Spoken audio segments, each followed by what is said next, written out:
శుభ ముహూర్తం ప్రకారం కురుక్షేత్ర యుద్ధానికి తేదీ నిర్ణయించబడింది. అగస్త్య ముని సూచన మేరకు రెండు సైన్యాలు సమంగా ఏర్పాటయ్యాయి. పాండవులు వృద్ధులైన ధృతరాష్ట్రుని, గాంధారిని అభివాదం చేసి చివరిసారి ఆశీస్సులు తీసుకున్నారు.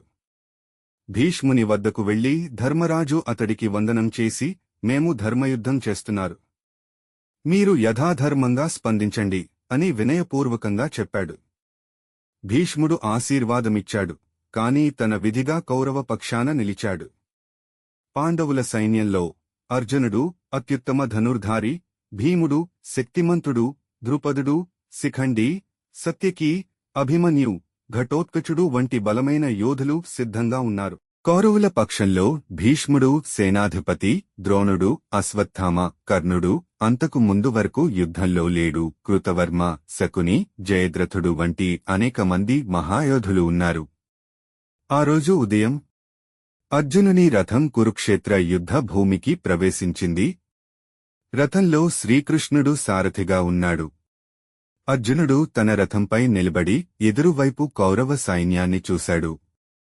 అక్కడ తన బంధువులు, గురువులు, స్నేహితులు కనిపించడంతో అతడి హృదయం బాధతో నిండిపోయింది. అతడు తన గాంధీవాన్ని ఉంచి వీరిని ఎలా చంపగలనో, వీరందరూ నావారే అంటూ దయతో మాట్లాడాడు. శ్రీకృష్ణుడు అప్పుడే అర్జునుని చూస్తూ మెల్లగా సమాధానం చెప్పడం ప్రారంభించాడు. అదే భగవద్గీత. నీ కర్తవ్యం నీ ముందు ఉంది, నీ బంధుత్వం తర్వాత విషయం. ఇప్పుడు నీవు నీ ధర్మాన్ని నిలబెట్టాలి. శ్రీకృష్ణుడు పంచజన్య శంఖాన్ని ఊదాడు. అర్జునుడు దేవదత్త శంఖాన్ని ఊదాడు. భీష్ముడు సింహగర్జనతో శంఖాన్ని ఊదాడు. ఇద్దరు వైపులా శబ్దాలు ఆకాశాన్ని చీల్చి చుట్టూ గాలిలో గర్జించాయి.